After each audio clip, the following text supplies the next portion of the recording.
હર હર મહાદેવ હર મિત્રો, જય આપા ગીગા, જય માતાજી. મિત્રો, આજે આપણે આવી ગયા છીએ મોટી સતાધાર.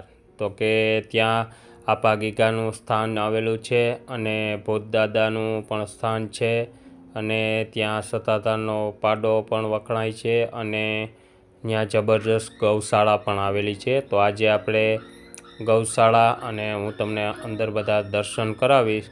તો જો મારા વિડીયોમાં પહેલી વાર હો તો મારી ચેનલને લાઈક કરો, શેર કરો અને સબસ્ક્રાઈબ કરવાનું ભૂલતા નહીં. તો જો મિત્રો, અત્યારે આપણે મોટી સતાધાર છે ત્યાંના મેઇન ગેટે આવી ગયા છીએ. તમે ગેટ જોઈને તમને એમ થઈ જાય કે વાહ, આ તો કોઈ જગ્યા છે કે કોઈ મહેલ છે, બરાબર. તો મિત્રો, આ મારી પાસે માહિતી છે એટલી હું તમને આપું છું. સતાધાર ભારત દેશના પશ્ચિમ ભાગમાં આવેલ ગુજરાત રાજ્યના જૂનાગઢ જિલ્લાના વિસાવદર શહેરથી 7 કિલોમીટર દૂર દક્ષિણ દિશા તરફ સાસણગીર જવાના રસ્તે પર આંબાજળ નદી કિનારે આવેલું અને સંત આપા ગીગાએ સ્થાપેલું રમણીય ધાર્મિક સ્થળ છે. જો મિત્રો, આ છે તે સતાધારની ગૌશાળા છે, તેનો ગેટ આવેલો છે.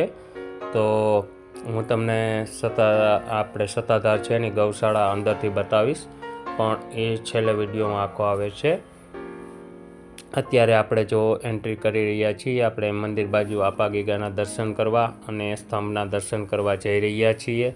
અને આપ જોઈ શકો છો કે અત્યારે જો આ આવી ગયું છે ભવન, કે ત્યાં આપણે રહી શકીએ છીએ અને આપણે ત્યાં રોકાવું હોય તો પણ રોકાઈ પણ શકીએ છીએ. તો આજે તો ગીરનું જંગલ ત્યાંથી કપાતું દૂર નીકળી ગયું છે. 12 માસ વહેતી આંબાજળના પહોળા સૂકા પટ્ટામાં પથ્થરોને પણ પાણી સમસ્યાનું માનવીય ગ્રહણ લાગ્યું છે.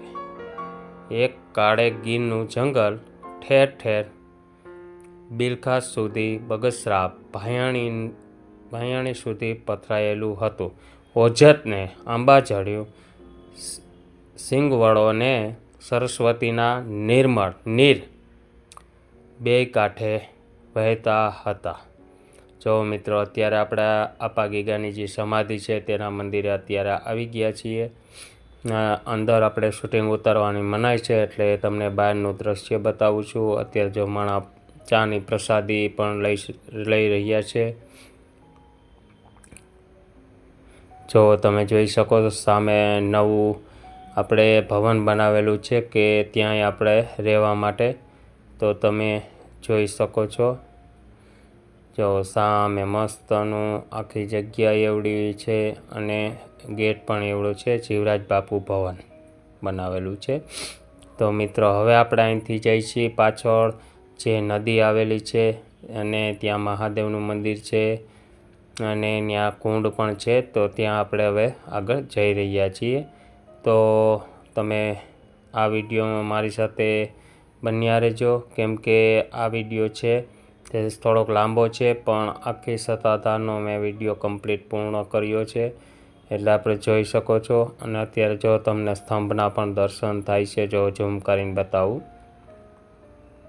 જો આ સ્તંભના તમને દર્શન પણ થાય છે. રામદેવ પીરના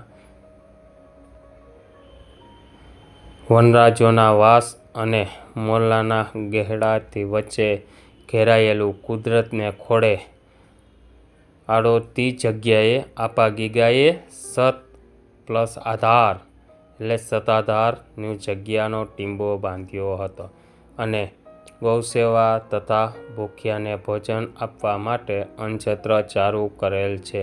આજે પણ અવિનય ચાલુ છે. તો મિત્રો, જો અત્યારે આપણે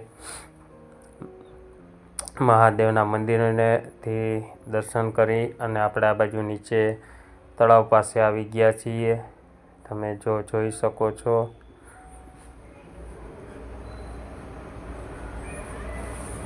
જો આ છે જય દાળમા બાપાની જગ્યાની આવેલી છે.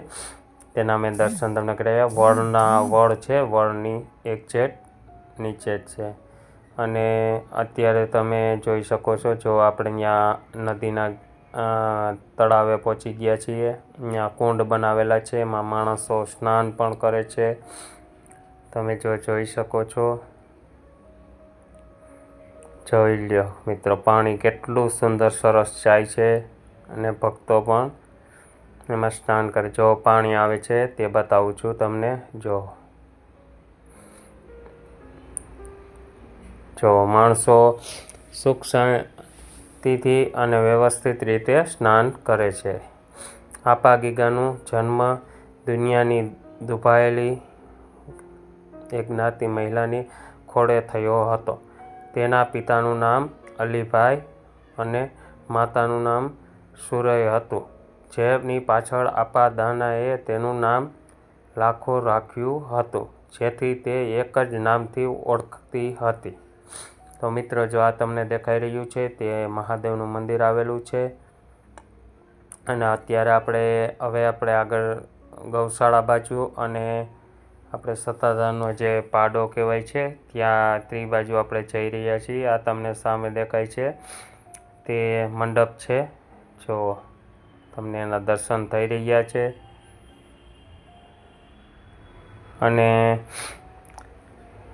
હવે આ સામે તમને જે મંદિર જેવું દેખાય છે ત્યાં જે સત્તાધારનો પહેલાં પાડો હતો ને એનું જે મહત્ત્વ હતું તેના અટાણે મૂર્તિ રૂપે એના દર્શન કરે છે. અને સત્તાધારમાં જે આવે છે તેના માટે પણ વધારે લોકો આવે છે. અને આપણે એમ કહી તો ભૂત બાપાના પણ દર્શન કરવા લોકો આવે છે. ત્યાં આ મહત્ત્વ વધારે છે. જો આપ લોકો દર્શન કરી રહ્યા છો.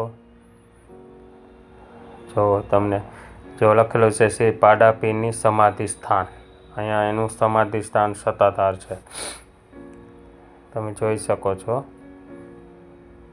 જો હવે આપણે ગૌશાળા તરફ આ છે તે ગૌશાળા, ત્યાં ગાયો આરામ કરવાના આવે છે. હવે આપણે જે તમને હું પહેલાં બતાવ્યું હતું ત્યાં આપણે જો સામે દેખાય છે મેઇન ગૌશાળા, ત્યાં આપણે અત્યારે હવે જઈ રહ્યા છીએ. તો તમે મારી સાથે બન્યા રહેજો.